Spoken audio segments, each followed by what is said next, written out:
these two teams about whether or not there's going to be a meta in and of itself that's going to come out, whether or not we're going to have this Alchemist be something that both these teams are thinking about and looking at throughout this series. Also, you can't, thank God, one of the big changes that happened to Magnus is you can't utilize the Horn Toss until you get Aghanim Scepter, which is very, very different. They actually utilize the Twin Gate here. They're looking for an early gank. We're going to be seeing a lot more of this, Fluke, but they're aware. They're prepared for this. They're not going to get themselves caught out. Unfortunately for them, the Watcher was already activated, so they had awareness that, yeah, something might be happening. They're positioned very, very well right now. Nobody's going to end up dead. Yep. They're all good. They're going to avoid that. That's something that... It's kind of weird, especially when you start the game and there's bounty runes and stuff like that to think about, that teams are still going to try and go for this Twin Gate gank. I'm interested to see if it ever does work out against some of these heroes. The battle begins. All right, here we go. Game is heading underway. Low pleb, of course, playing the Alchemist, so already got that Grieval's Greed, which also means we get that bounty bonus, baby. It starts even earlier. Woohoo! Good stuff. Very true. Oh, and also it is kind of interesting. I did say that Grieval's Greed levels up with you. As an innate ability, it doesn't actually level up. So you kind of get the max amount of Grieval's Greed from the start of the game. So it means, as you said, the bounty rune multiplier is starting at 2. So you don't get the 2.63 as you get later on. But I think the fact that you start with the extra gold straight away means that you're not going to hit this like level 20 timing where you're like 6 slotted, but it just means that your curve is a lot smoother now, and it means that you have a much better start to the game, but maybe your like mid-game, if you're having a good game, isn't going to be as crazy. Speaking of craziness, down bottom, well, both teams actually try to start the game with some tri-lane shenanigans. Alex spent a large majority of his time up top, where they were hoping to try find a kill. He might actually die here as first blood, and indeed, Theodical doesn't even look at explosions. Alex honestly didn't even really need to die there. He was trying to make space for Mixer, but Mixer had already gotten back to the tier 1 tower. So they get the first blood for D2 Hustlers, and while they're at it, they killed Alex's courier as well, so he can't just come back with, I believe he had tangles on it. So a good start for themselves down in this bottom lane, and only now they feel the need to send the Enchantress top. And Divine Armor, well, he was struggling a little bit. He actually might die here, Fluke. They're channeling up the Concoction, Arrow to follow this one up. Definitely going to die.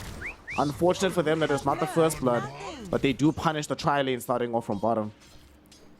Yeah, really just putting the pressure on Divine Armor. And now they're going to put the pressure on Theolicore as well. Oh no, the dodges. He gets in the trees, but he still gets stunned up.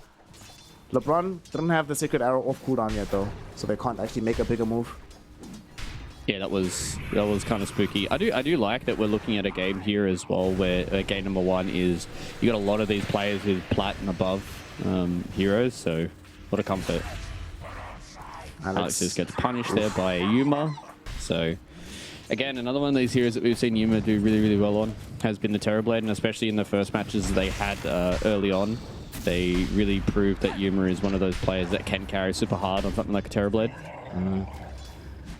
Other side of the map, whilst Yuma is still just farming away, they're going brick for brick with Divine Armor and Theodical. By the way, I wanted to check cosmetics. How do you open showcase mode now? Mine's I. Was it I? Is yours still I? Okay. Mine is... Oh wait, like, yeah, you can't just click on them. You can't just click on it. Yeah, like you have to use the hotkey. Like you can't just click anymore. Theodical might die inside the acid spray here, but they get the bigger kill out of low pleb.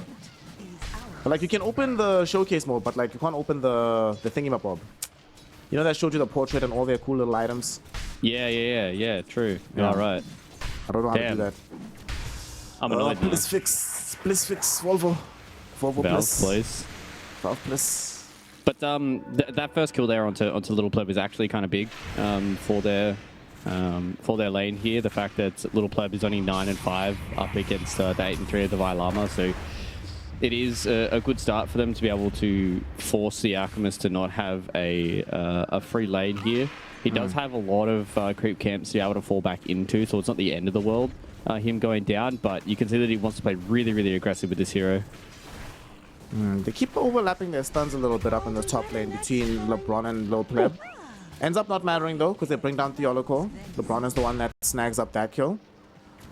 honestly, given the heroes that are in this game, I do think we've been seeing from the last patch into this one that most of the time if there's a Miranda in your team, she's the one that builds the Guardian Greaves.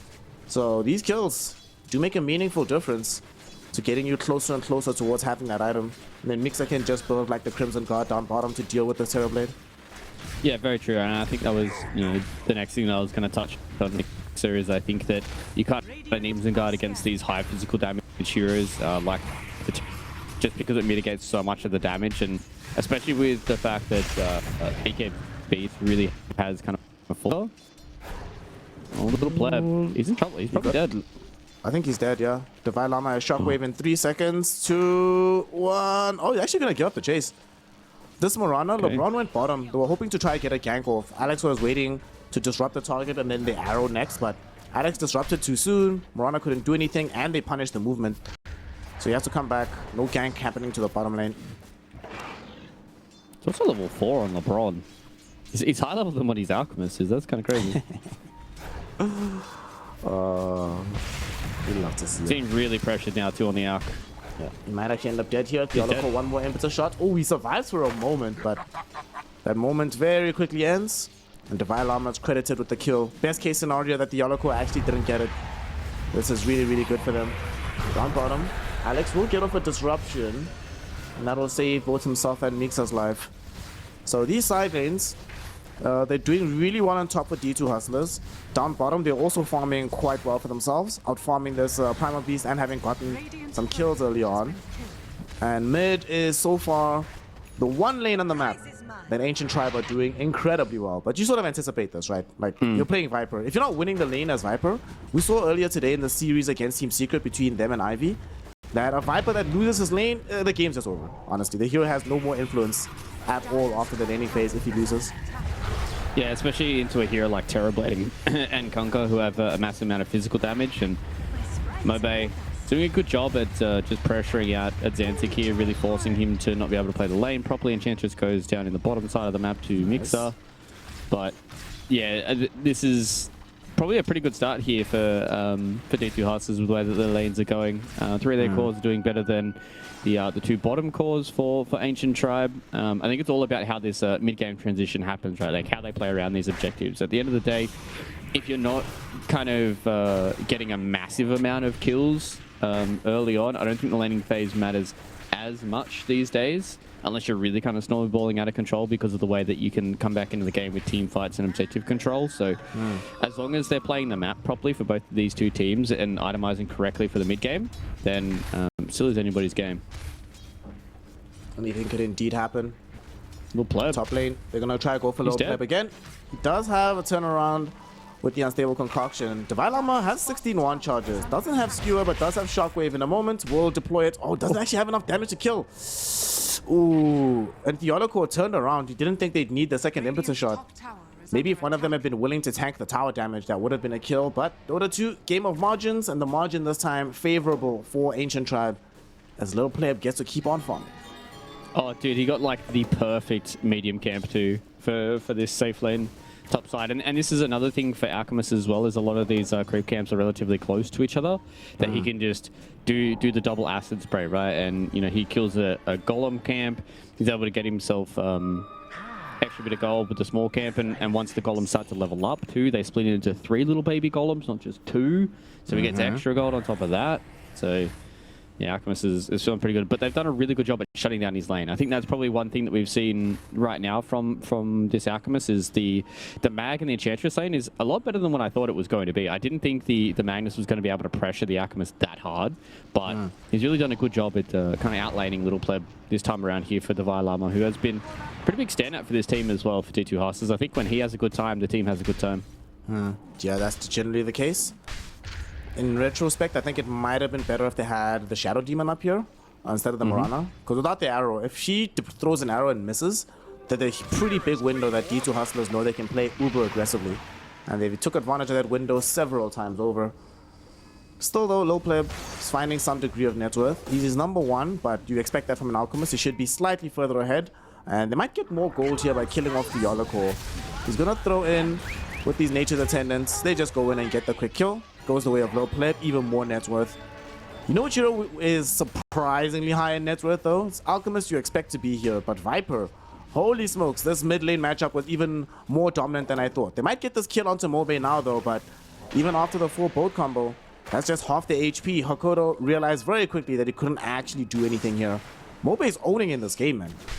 Yeah, the Nether Toxin did. He just saw it just then. He tried to Tidebringer cleave him, couldn't as he walked into the Nether Toxin. So it's going to be an interesting spell to try and look forward to here for Adzanti, that he needs to try and pay attention around that. So maybe it might be time for him to go for a BKB. Yeah, the damage still goes through, but at the end of the day, you're at least able to protect yourself from the break debuff, which is the big thing for this fight. So they're doing a good job at slowing this game down here for Ancient Tribe to get their Alchemist to a good spot. He's going to go the Radiance build as well. They've got their Vanguard already on Mixer. He can just kind of go the Auras this game. They've got a lot of overwhelming magic damage, so he doesn't kind of have to be this scary Primal Beast.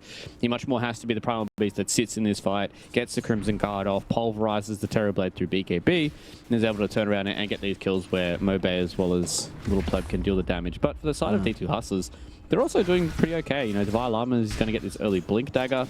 I mean, I feel like he probably could just go for early Guardian Greaves as well if he feels like that he doesn't need to initiate a lot of these fights.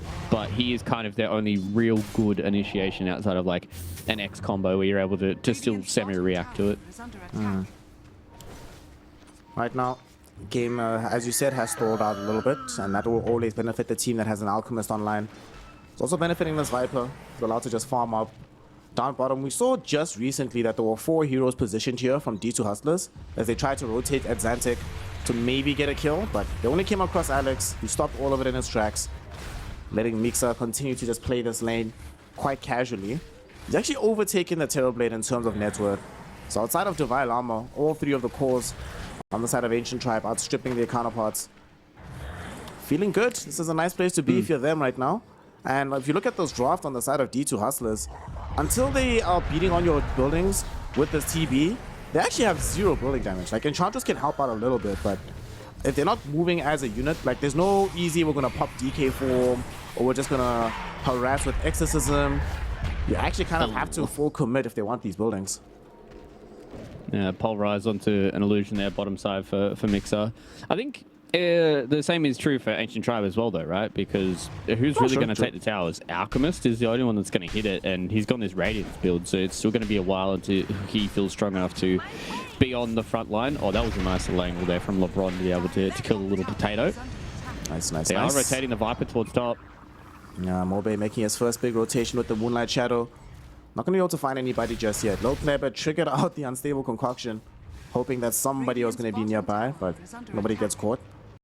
He also hasn't gotten any points into the Corrosive Weaponry just yet. Still playing a very classic style of Alchemist here. Not utilizing any of this new tech. Just glad to not have to spend levels on Greedle's Greed. Yeah, I think the biggest thing is Unstable Concoction allows him to pressure out the Magnus, whereas if you're in a lane where you're able to get a lot of right clicks off, I think Corrosive Weaponry is definitely a lot better. Maybe even just a value level, because like at level 1 you can get 15% negative status resist with max stacks, and with that on top of Unstable Concoction, if you're able to hit like a max stun, then it's a lot of duration, especially with like an arrow on top of that as well. But at the end of the day, Little Pleb's the pro. I'm the one that's sitting here talking about his game, so it is a very fresh patch as well, so I don't think that we've really figured out how this Alchemist needs to be played just yet, whether or not Corrosive Weaponry is the broken spell, whether or not you do this like 4-4-0 build and you just get Corrosive Weaponry for the latter stages. Because, I mean, it is an insane spell, whether or not it's better than a few levels in Concoction. Time will tell. So these lanes are really starting to dissolve now. You can see that both of the supports went towards top here for D2 Hustlers. They really want to try and unlock this side of the map and try and pull Divine Armor into some other parts of the map. Now with the Blink Dagger, he can try and gank some of these heroes, take this tier 1 tower and maybe transition that in towards the tier 1 tower bottom. But you can just see the posturing from both these two teams. They kind of understand that they need to make sure that they don't lose these towers too early, because then you can start losing some of these objectives, which are very, very important. I think that's a big thing that I've seen across a lot of these games is these objectives are super important. Your Tormentors, your Wisdom Runes, your Towers, they're all very, very important at keeping this game at parity and not forcing you to play this like insane late game team fight kind of strat where you outplay the team and win at 70 minutes, you know? Did just see the Alchemist complete up his Radiance. top lane. Dioloko and Divine Llama have been frustrated by this push for quite some time. Between Alex and LeBron, it's way too easy for them to forestall this. Just keeps constantly throwing out the shadow poisons.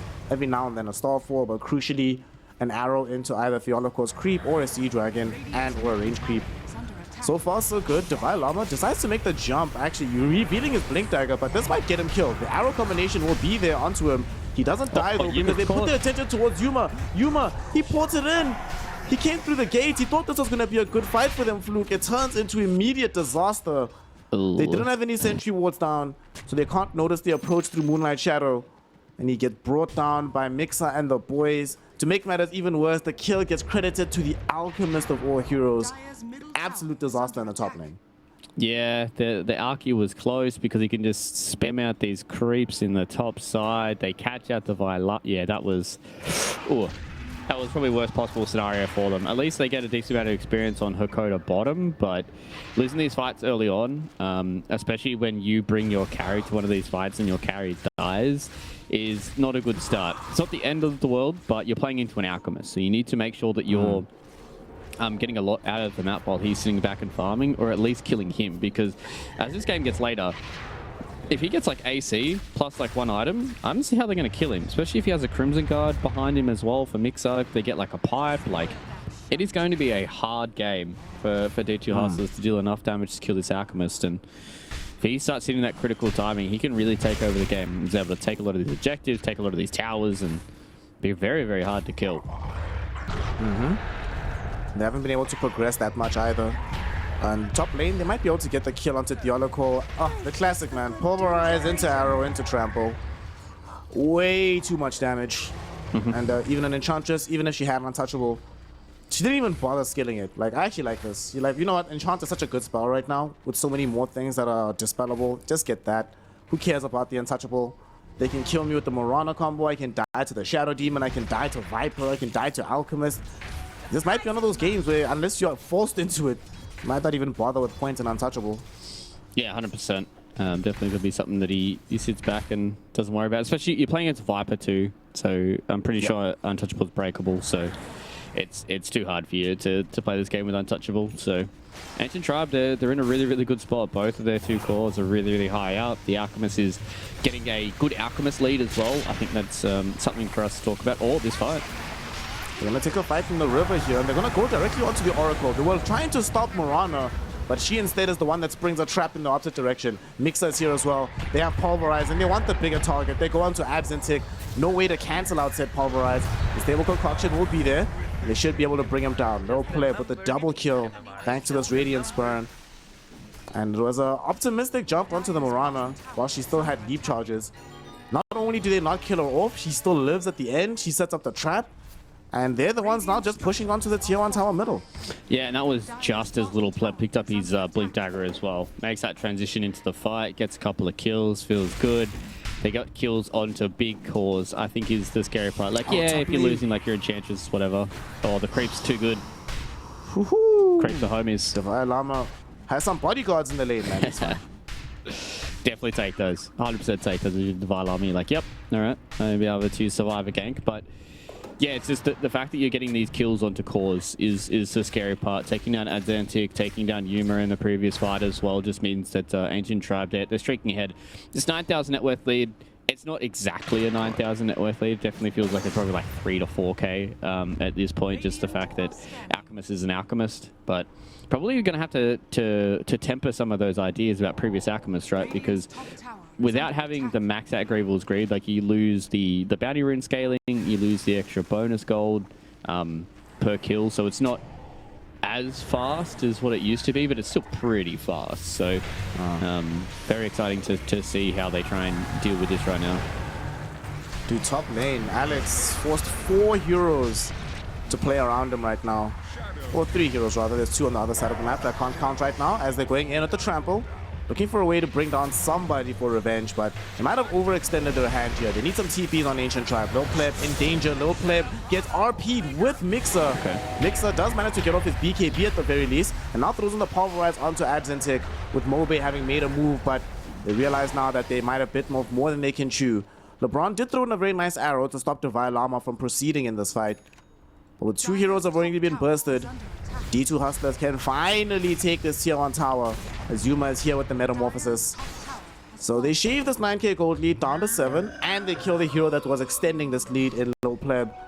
So D2 Hustlers punch back from middle in a very big way in this top lane. Yeah, it's like a 2k gold swing. I was concerned about Mixer just then. I wasn't sure why they didn't just pulverize onto Ad Zantic and take him down. I understand that the Oracle was in the area, but you know, both of the 2 cores were on two different wavelengths there, and losing Little Pleb is not good. Especially if he does stick to this Moonshard build. I hope he doesn't.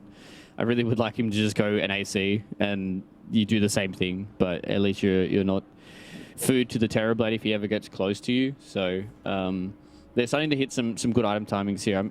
What's Mobe got? He's going to go Ags. Okay, so he's going to go to the nose dive. Really, really good into the Terrorblade, disarming all of the illusions, even disarming the Kunkka as well. So I like that. He's got the Bits Travel as well, so he's been able to just sit back and farm. Mixer, he's going to go Blink Dagger after BKB. This is an insane Crimson Guard game. I'm very, very concerned if Mixer does not go Crimson this game. I think he should, yeah. It's so insane, Crimson and he's God like so nice. He's only 1,800 gold away from finishing it after the Vanguard as well. Like it's not expensive. It's 3,600 gold. It is very cheap of an item, especially for how much that it does. The fact that it scales with strength is broken.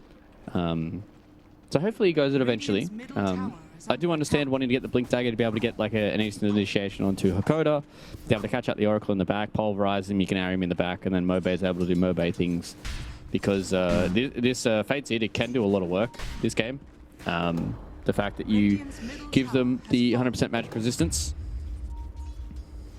Ooh, something else actually I just realized about this Aghanim Scepter on the Viper. As I'm looking at Yuma's illusions, the double attack speed slow, or the double, because you get double the damage and attack speed slow, right? Yeah. So that's going to be what 64 attack speed slow. Illusions have no way to protect against this, and that's like the bulk of Terrorblade's damage. He can BKB, and during that moment he's protected, but a lot of his damage will not be. So as the primary engine of hurt on the side of D2 Hustlers, they have to make sure that he's positioned as far away from this Viper as humanly possible. Down bottom, Mirana is not nearby, so Theolocore will be allowed to live. Why isn't Mirana actually here? Mobe and LeBron look like they want to try and take the Twin Gate, but made a very awkward movement here. They're going to try and make a jump onto Theolocore regardless. Low Pleb comes in with the damage, and they will have RP though.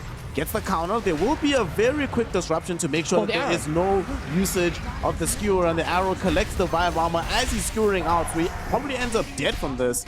And that is indeed the case. My bad, LeBron. I didn't know you were playing 4D chess, looking into the future. Understood when and where to be.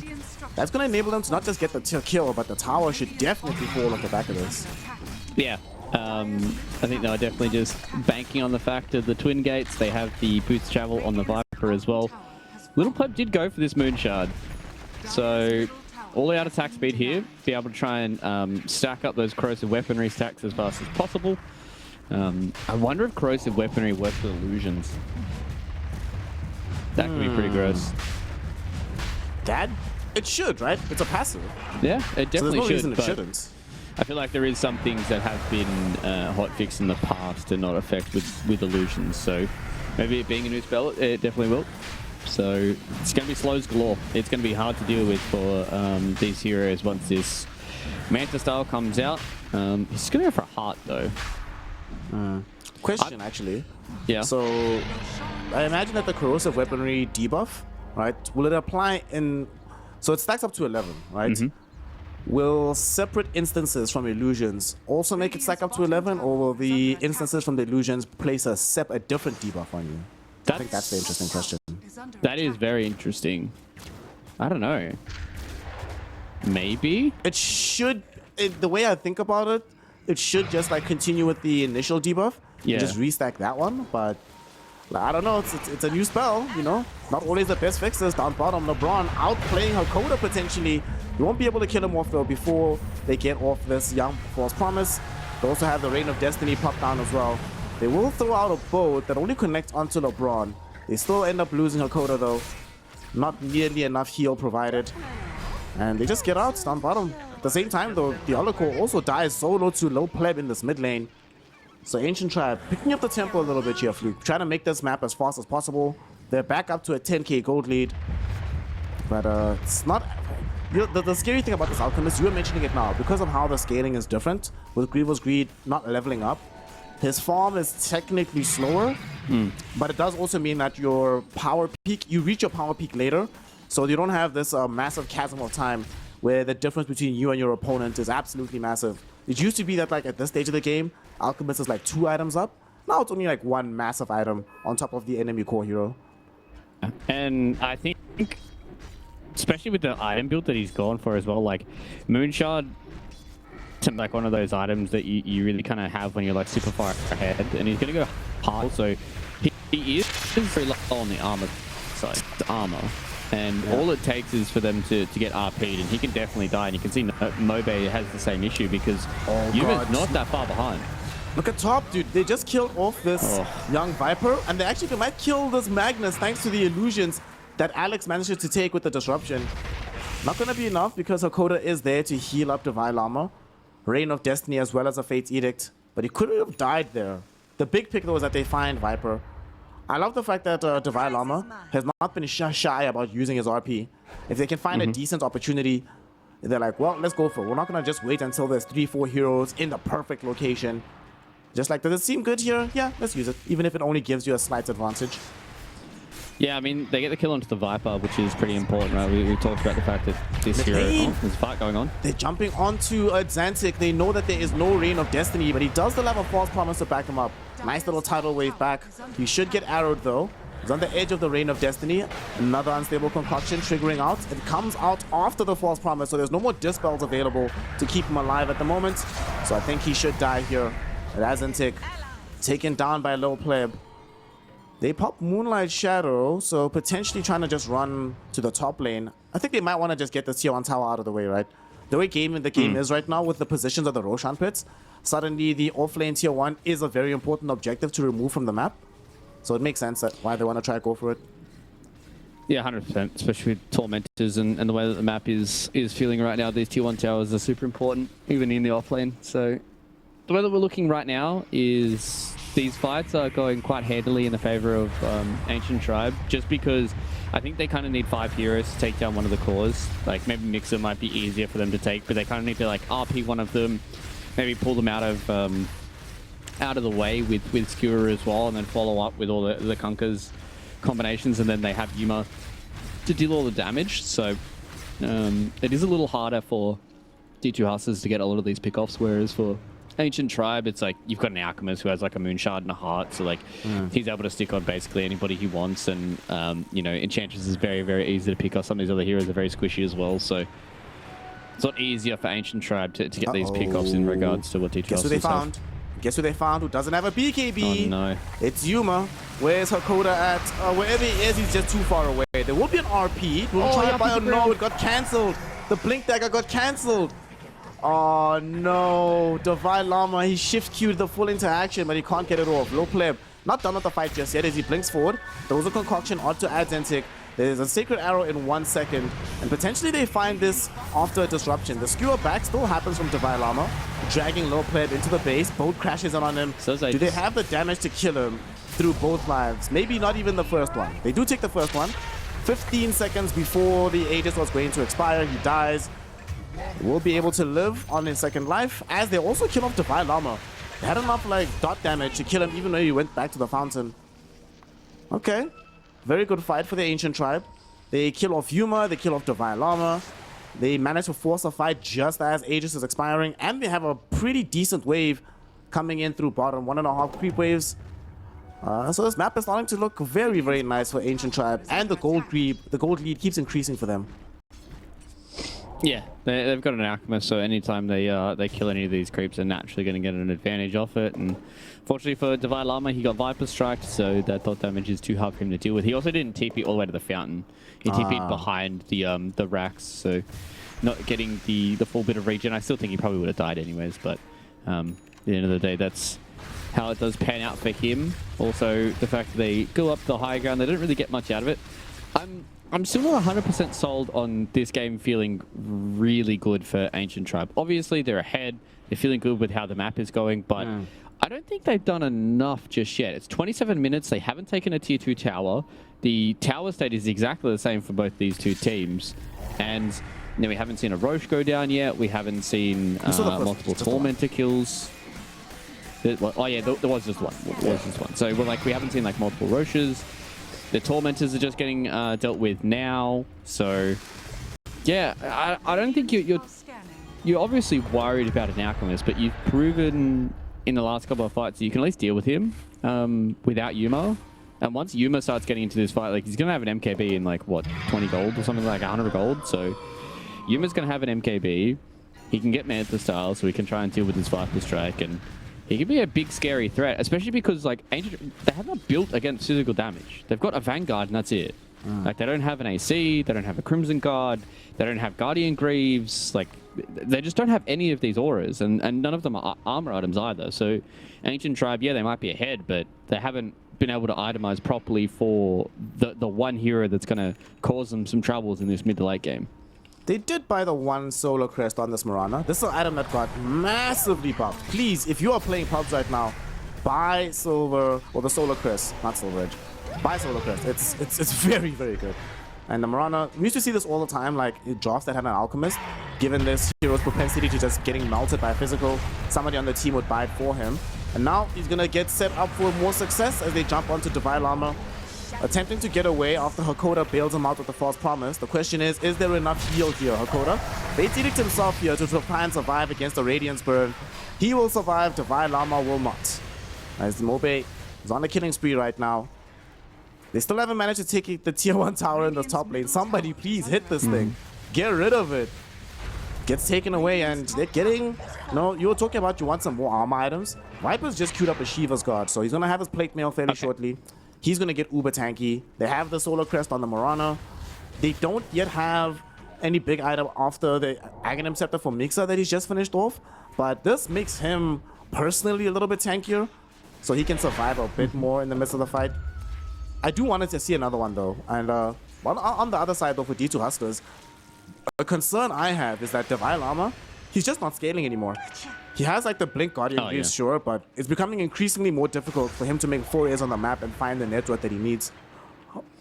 Yeah, it's really hard for him because they haven't been able to get that kind of farming style going for them just yet. They're really putting a lot of the emphasis into Yuma, who is pretty big, but at the end of the day, you know, if Divine Armor is only taking lane creeps, he's going to slowly fall behind. He really needs to try and build towards his pipe. He's like, what, 1,300 gold away from that, 1,000 gold away from his pipe. So that might give them enough mitigation in these fights to feel okay with it. But I still think that they really just need to make sure that, you know, if they get one good RP and Yuma's able to deal the damage with his meta on, then they can start to tear through some of these cores. But Ancient Tribe, they've got a lot of extra gold on a lot of their heroes. So they have the luxury of getting these extra kind of items, and you know, the Alchemist is getting to the point now where he is 6 slotted, so he's going to probably replace his Moonshell with an AC soon. Probably going to go after this overwhelming blink into Boots of Travel 2, and then, you know, maybe you might even get rid of his BKB later on for like maybe like a Scardy or a Bash or Abyssal Blade. Would be really nice for him, but it looks like D2 Hustlers, they don't want to let them do that. Roche is up. It's a pretty big fight, especially with no Viper. There's bots too, though. Looks like they want to take a fight as well. Ancient Tribe, they smoke and they pop the Moonlight Shadow. Nobody's carrying a gem on Radiant side, so they will have a hard time spotting this out, even though they are sitting underneath their own vision. Ancient Tribe, though, they have their own vision going in. Theoloco, he's the first one caught. LeBron not able to connect on the arrow after the unstable concoction. Low player now, dragged back by the X-Mask. Can they save him? He does have a BKB, he pops it. Mixer also making space with the onslaught BKB. He's trampling on the far edge of the fight as Yuma just wants anybody to hit on, but he's had some of his illusions stolen away. Agentic gets arrowed up, he gets killed. Low pleb jumps back in to bring down the Yoloko. And Yuma still just can't find a target. Divine Llama can't find an RP either. And now they're looking to bring down Hakoda. He dies. There've been dual buybacks on the side of D2 Hustlers. They want to try and maybe bail Divine Llama out of danger here as he gets brought down by Low Pleb. It's a double kill. The Yoloko brought back into his own doom as he diebacks here. They find 6 kills and they only lose 1 here. Fluke, they are right now convincing you that, yeah, we really are that far ahead, actually. Yeah, I think that was a much more convincing fight for Ancient Tribe, and exactly what I said. They need one good RP. Violama didn't even press RP. He couldn't find a good spot. There was so much like just poop on the ground. Like he has to deal with like the ags coming in from the Primal Beast. He has to deal with Nether Toxin on the ground. He has to deal with the Spit. The Disseminate is insanely good in these fights because it has such this massive AoE that it's just like all this damage just kind of gets like trickled into him, and then he has to deal with like the fusions. He just gets clipped by random damage, so he doesn't able to, you know, blink and RP some people. The fact that they weren't able to cut that onto Little Pleb, I thought maybe that he got X marks and then they were just going to RP him like deep into the team and you just able to stand there and go ham. That could have been a good fight. They just weren't able to get the kill there onto Little Pleb, and he turns it a regen. Mobe does his and they just tear it. So yeah, they're much more convincing now that Ancient Tribe are very, very well ahead. They get the second Roche, and now they can start converting this into towers. The scary thing for me was just how little Yuma was able to accomplish in that fight. They just controlled him perfectly. Or better than controlling him, they denied his team from grabbing control. So he's just like spending half the fight, not just not being able to deal damage, but half his damage gets stolen away. He sends out an illusion with the conjure image, and then that allows Alex to say, sweet, that's some damage for me, mate, thank you. I appreciate it. Thanks for farming Scotty. Thanks for farming the same KB. I really love you, bro.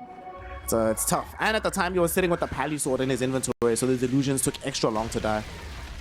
Yeah, and I think maybe it might be time for him to BKB. I know it sucks to have to go BKB in a game like this, where like you don't feel like you really need it, but you getting disrupted in a fight where like the disruption, albeit if you know, you can say somebody gets RP'd, but if you just ball up Yuma during RP, then they have no damage to kill Little Pleb. So it's like, as long as, you know, they haven't been able to 100-0 him in some other way, then, you know, Yuma's going to be the best target to try and disrupt these fights. Especially, as you said, how strong these TB illusions are.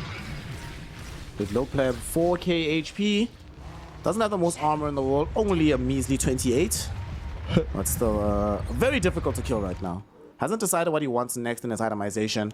I would like to see a Basher. That would please me greatly if you went for Abyssal Blade. Another way to just interrupt these targets during the BKB window. But he could honestly itemize in any direction right now. They're building a Hex on Mixer. The Viper also hasn't decided what he wants next, but has Shivas, bots, Ags, Manta with the D-Lance. Feeling fresh, feeling good. The only person feeling good on the side of D2 Hustlers though.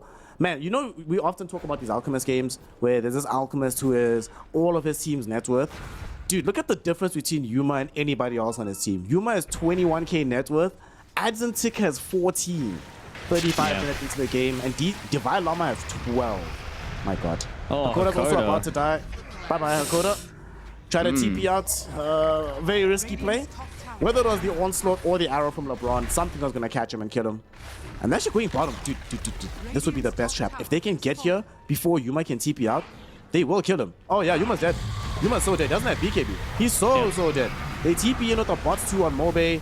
Lil Pleb shows up as well because he's like, I'm the carry. I want to be part of this action. Mobe on an unstoppable streak. Yuma dead for 65 seconds. And the entire map. What's really scary for me here, Fluke, is that if you kill Yuma, you don't actually even have to play efficiently on the map. You don't actually care if any of these heroes get net worth unless it's the Terrorblade. So you can just do what you want, knowing full well that anything they get is not really going to meaningfully threaten you. Yeah, exactly. No, they've been able to take the tier 2 towers now. They've got, how much longer do they have left on this Aegis? They've got a minute 40, so it might not be able to go high ground just yet, considering where all these heroes are. They probably will. Pardon me. They probably will be able to tickle this tier 1, tier 3 tower in the mid lane. But there is a decent amount of like hold coming in from tier 2 Hustlers. They just can't kill the Alchemist, man. And that's why I'm like, maybe it might be, you know, not needed to harp on like the Crimson Guard and the AC. But imagine if they had a Crimson Guard and an AC. Like, he could never die, even if he gets RP'd. So he might never die anyway. He gets jumped on by the RP Provisioner. Divine Llama though finds himself instantly used up into the air. There will also be Low Pleb jumping the backlines here. Alex ensures that Divine Llama doesn't die too shortly though during the false promise, and he's able to get off the RP, which connects onto 3. That enabled him to kill Mobe. However, Mobe is the one sitting with the Aegis, so that's only life 1. In the meantime though, they did mop up Divine Llama as Mobe respawns. They forced off him out. He's A-okay, man. He also has a nosedive to protect himself, so he should be fine. Lil Pleb jumps in onto the Oracle, brings him down. Now they're looking for Atlantic. Mixer can't catch up with the full Pulverize, but they want Yuma instead. Yuma, no! Pulverize, arrow, right-click damage. That's a straight-up kill. Lil Pleb jumps forward, finds the Atlantic Kunker with the self-stun. And Atlantic tries to tidal wave him into the base. It doesn't matter. LeBron even doing some YOLO Windwalker plays right in front of his face. And that's that. Ancient Tribe.